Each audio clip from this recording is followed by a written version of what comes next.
first thing I wanted to talk about was that Terrifier 3 box office. It did very well. It did 18.3 million. In fact, here's what I'm going to do. I'm going to read a couple of paragraphs from the Deadline article on the box office for Terrifier 3 this past weekend. And then I want to dig in a little deeper into what this means, how it compares to past horror movies, and what I think can be learned from this. But I'm going to start with the Deadline article. It's from Sunday morning. In one of the year's second best triumphs for indie genre cinema after Neon's Long Legs, Cineverse's under $5 million investment, Terrifier 3, is screaming to an estimated $18.3 million 3-day gross. So that was after an $8.2 million Friday, a $5.9 million Saturday, and a $4.2 million Sunday. That Sunday hold is an account of the Indigenous Peoples holiday. The threequel received a B cinema score, which is high praise for moviegoer pollster, as it doesn't hand out a lot of A's to horror titles. And the thing I want to mention about that cinema score isn't necessarily the audience giving a grade on what they thought of the movie. It's more on how it met their expectations. So a B is pretty high for a horror movie, and because that can vary. But I just wanted to clarify something on what a cinema score means.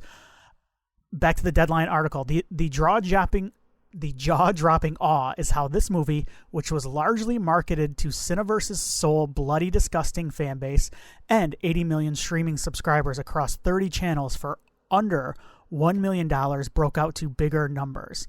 Unlike some of the other wide entries this weekend, iSpot doesn't show any national spots for Terrifier 3.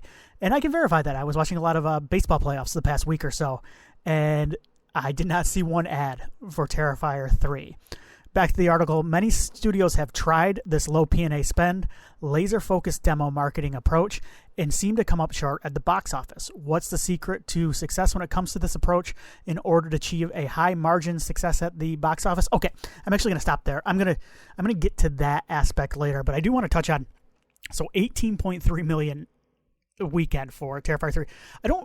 It's starting to set in when I checked, I think Saturday night, of what it made, that when I saw that it made $8 million on Friday, just how insane that is for the Terrifier franchise. I wanted to look at the budget of these movies, and this is reported budget. It varies, but the first movie, which I believe came out in 2016, was made for $35,000, and it made more than that. 2022, the Google says, then this is from The Guardian, it made over 10 times that budget. The last Terrifier movie, Terrifier 2, and this is just the Terrifier movies. This is not All Hallows Eve. I don't have at hand the budget for those. I can't imagine it being much more than that $35,000. Terrifier 2 bumped up on that budget, $250,000 budget. I think that ended up making over $10 million at the box office, and it did well. I think it got over that on a re-release a year or two ago. And then Terrifier 3, it cost $2 million to make, so it's the most expensive, but we're already at 9 times return on investment for this movie. And a lot of times, I don't like to go by production budget because it does not factor in advertising, but as this article mentions, they advertised this for under $1 million, and they did no national advertising. We'll get to that later, as I said. But I want to take a look at the year as a whole as we are winding down right now. We've got one big one coming out in a couple weeks in Smile 2. I think should do pretty well. I know the first one, I can't remember if the first one hit 100 million or not. But right now, as I look at the top horror movies of 2024 so far, we've got A Quiet Place Day 1, Alien Romulus at 2, Long Legs, which is the other... which was the other big indie breakout from Neon, which was the distributor. I think that brought in $22 million its opening weekend. Now, I'm going to throw a lot of numbers in this section, but I do kind of want to compare because I think it underlines just how impressive this haul is in the first weekend. And I don't think Terrifier is done because it is kind of a Christmas movie. I have not seen the movie yet, by the way, so there won't be any intentional spoilers from me. I don't know what happens in this movie. I've read some reviews, but I've tried not to dig too deep into it. Speak No Evil, that's the Blumhouse movie with James McAvoy at 4. The Strangers Chapter 1 with 35 million is at number 5. Night Swim, Imaginary, Abigail, The First Omen, The Watchers is 10, 11 is Tarot, and already at number 11 is, or number 12 right now, is Terrifier 3, and we're only 3 days into the release. I think it's definitely going to crack that top 10. This thing has a shot at getting into the top. It's going to get into the top 5, I would imagine, because top 5 is Speak No Evil at 35 million. Yeah, I think it's going to beat that. I don't know if it'll catch Longlegs at 74 million in comparison to Longlegs, which, by the way, had a bigger star power with Nicolas Cage as well. And that's not taking anything away from the very impressive 74 million that has taken in so far. But Longlegs brought in 22 million its opening weekend. So Terrifier 3 is not far behind that. I want to compare it to a couple of other movies on that list. Their opening weekend: Speak No Evil, 11 million; Night Swim, 11 million; Abigail, 10 million. I liked a couple of those. Abigail especially. I liked Abigail a lot. All Blumhouse movies, if I recall correctly. Definitely, you know what? I don't think Abigail was, but Abigail was also a Universal, a major motion studio release. It beat all of those pretty handily at the box office. To compare it to a couple of bigger IPs, The Strangers, Chapter 1, The First Omen, the newest movie in The Omen, which is excellent, by the way. I really liked that movie until maybe the last 5 minutes. Big IP movies. And I guess technically at this point, Terrifier is a known commodity, but those made 11 million for Strangers, 8 million for The First Omen. So it beat those out. It also out-earned M. Night Shyamalan's Trap in its opening weekend. That movie made $15 million. It's already outgrossed the total of Maxine, and Maxine is the highest grossing of that trilogy so far. Ty West, and Ty West is a big name in horror as well. Ty West, Maxine's sitting at 15 million, so the first weekend beat that. That's out this weekend. I want to check that out. Looking back a year, Saw X brought in 18.3 million, so it is around the same as the last movie in the Saw franchise. 2022, Barbarian, 10 million its opening weekend. A24, kind of the big darling of independent horror. Bodies, Bodies, Bodies. X. Men. Oh, I put those two together. Pearl, 18.3, beat all of those total grosses opening weekend. Go back to 2021, The Forever Purge, another big franchise. That grossed 12 million. Beat that.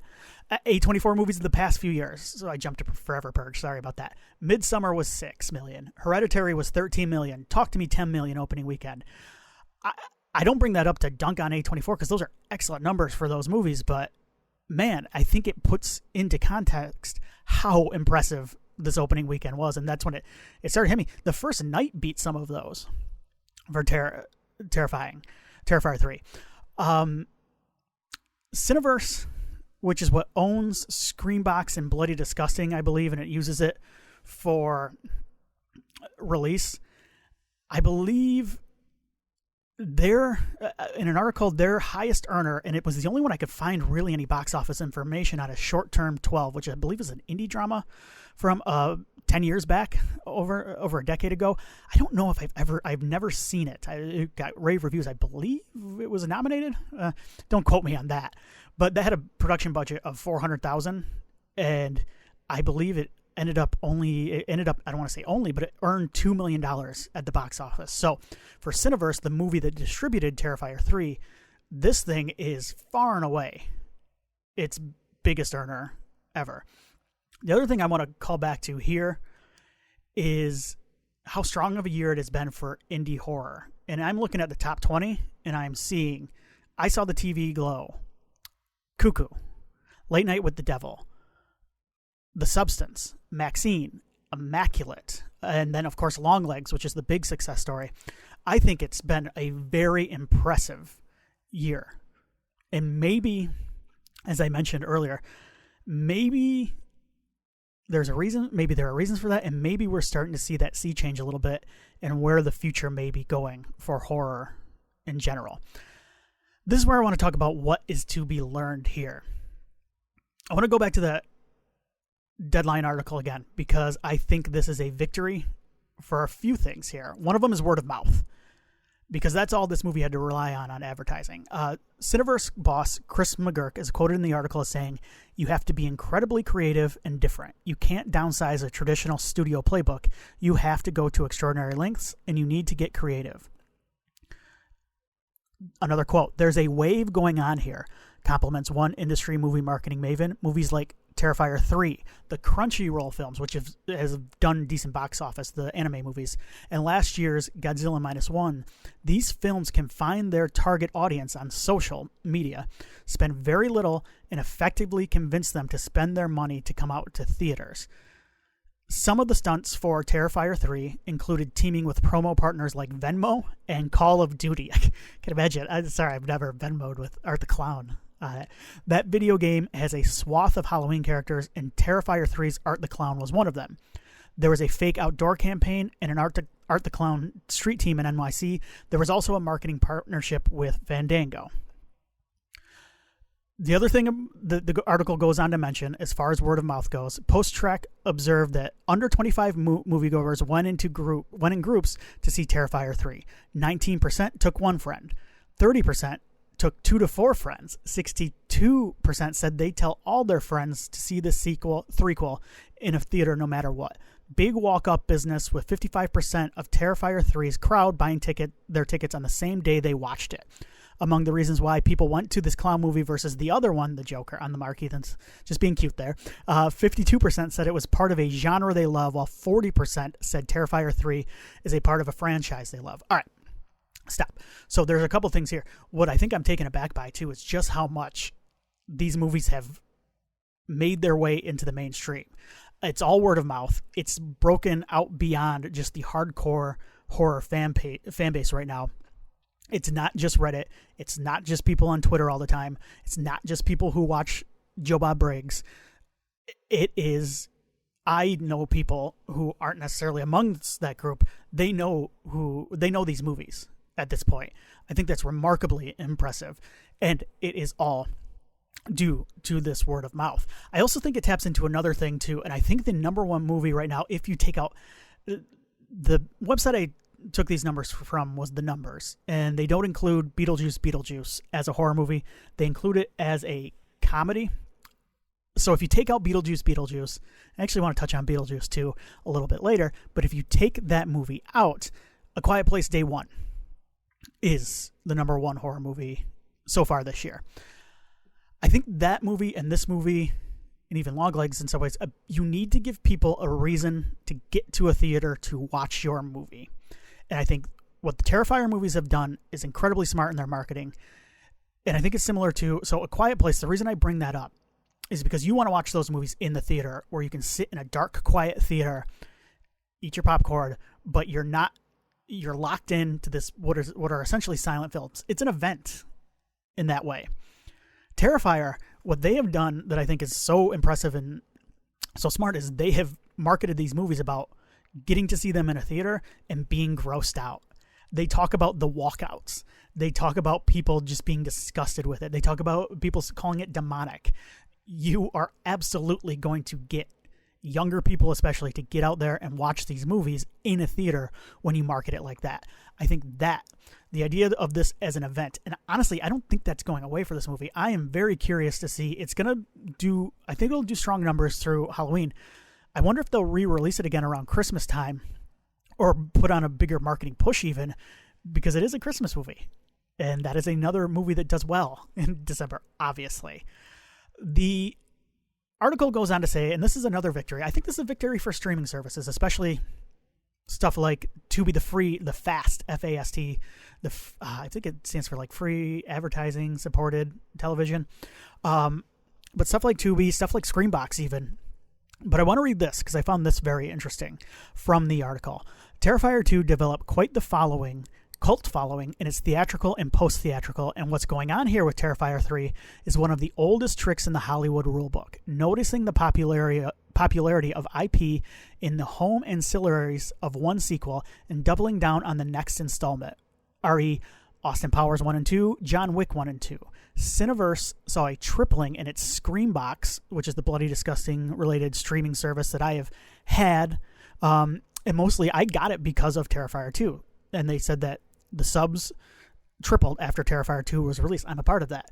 They further expanded the audience, particularly Latino and Hispanic moviegoers, who showed up at 48%, to Caucasians 34%, 10% Black, 2% Asian, 5% Native American / other. So anyway, that goes a little bit too far into demographics that I didn't want to touch on.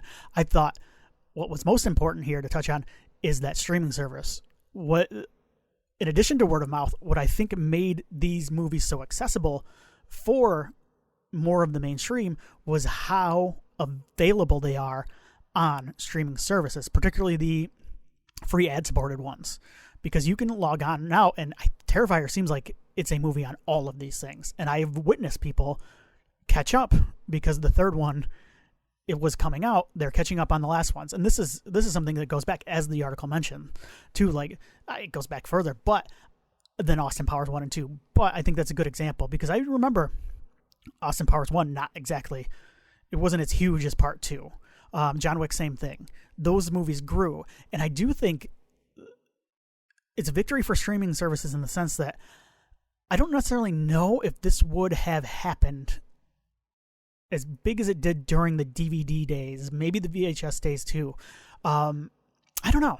I think it's an interesting question, but I do think, like I mentioned, streaming and the availability of these movies played a huge role in just how much this movie made. All right, a couple more things that I want to touch on that I think are lessons to take from this. One of the storylines, I think, this year and going back a year or two is just how much, to me, like some of the old classic monsters have really struggled. And even stuff like Halloween Ends, by the time Halloween Ends came out, it was making less and less at the box office. But I'm thinking of like the Universal monsters as well. And I guess this will be put to the test again in a month or two when the Leonel Wolfman comes out. What I think this is, and this might be one of the more important things, I think each generation, and this is particularly aimed at the younger generation right now because they're the people who go out and support horror movies in the theater. I don't, I'm very old. I support in my own way. But they want their own icons. They don't just want what they have seen before.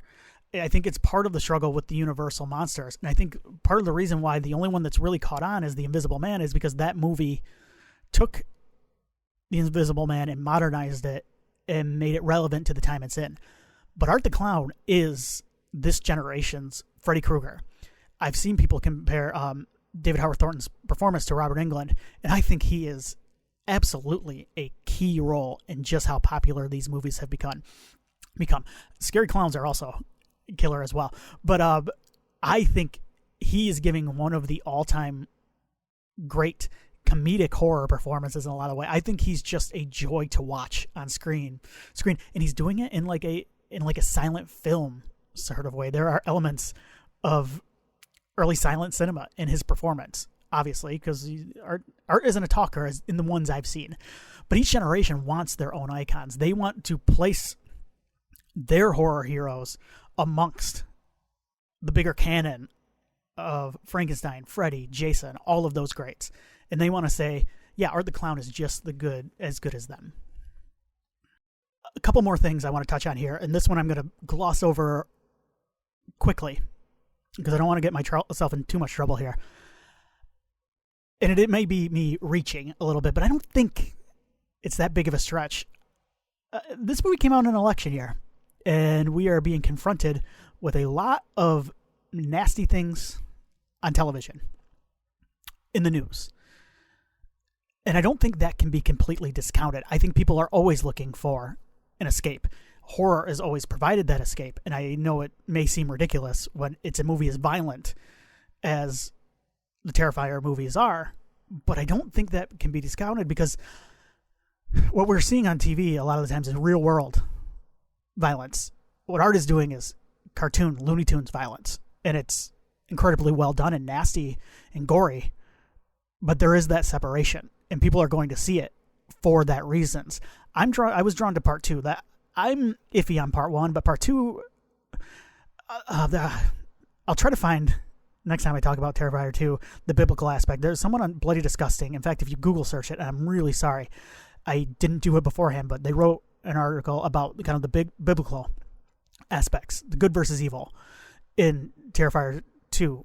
And I do think there's something more to chew on in part 2. But anyway, my point was people are going there as an event to see a lot of this nasty gore and to see what people are walking out over. And I do think it provides an escape in its own weird way. And I don't want to say sick way because I don't necessarily think that's the case, because I have a lot of fun watching it too. And a lot of it is a respect for the craft as well. The other thing too is this is a victory for staying true to yourself, staying true to the characters you've created, and just staying true to what your fan base wants and loves. Larry Zerner from Friday the 13th, he was Shelley in the Friday the 13th series. He's also a lawyer right now. I want to read what he put on Twitter, word for word. And it says, Larry Zerner says, William Goldman famously said about Hollywood that nobody knows anything, and that is certainly true about Terrifier 3. Every studio and major distributor was offered the chance to acquire the rights. Most didn't bother. The few that did offered an embarrassingly low amount of money, far less than the original movie grossed just in Thursday night previews. And for that sum, they wanted Damien to sell them all the rights to the franchise so they would control the sequels. Damien, of course, the director. But Damien and Phil knew they had something special. We all had been to horror conventions and seen the fan base growing. We saw the lines get longer and longer for cast autographs, especially David's, and saw the fans coming to cons dressed up as Art the Clown or Sienna or wearing Terrifier merchandise. We knew that the horror community had embraced Art as a new horror icon and believed that the fans would come out for our new movie. Damien recognized what no one at any of the studios did, that Art was ready to take over the world, and he was right. We've all heard stories about horror creators who sold their rights for a relatively tiny sum and then had to step aside while the studios earned millions of their creations and they earned a pittance. Damien and Phil were determined that would not happen to them. They took the bet that their movie would win out, and as a result, they not only have the #1 movie in the United States, but they own and control all of the rights to the Terrifier franchise. This is not just an artistic success story, but one of the great movie success stories of recent years. And it couldn't have happened to nicer people. Kudos to Damien Leone, Phil Falcone, Lauren Rivera, David Howard Thornton, and the rest of the immensely talented T3 cast and crew. I'm so happy they let me play a small part in contributing to the film's success. I think that summarizes the final victory, which is believing in what you've created. And I think they have done an amazing job, Damien Leone, in doing that as well. I've not seen the movie. I'm excited to see it. I like the second one. The other ones in this franchise, one is fun, but I'm to end this, I'm very excited to check it out. But I think this will go down in history as in horror history as one of the most surprising success stories. I think you can put this at this point alongside something like Blair Witch Project, just a complete and total phenomenon that could only happen in 2024 the way it has happened for the reasons I mentioned. So that is kind of a wrap-up, a very long wrap-up on Terrifier 3's weekend box office, but I did think it was important to touch on, and let's move on.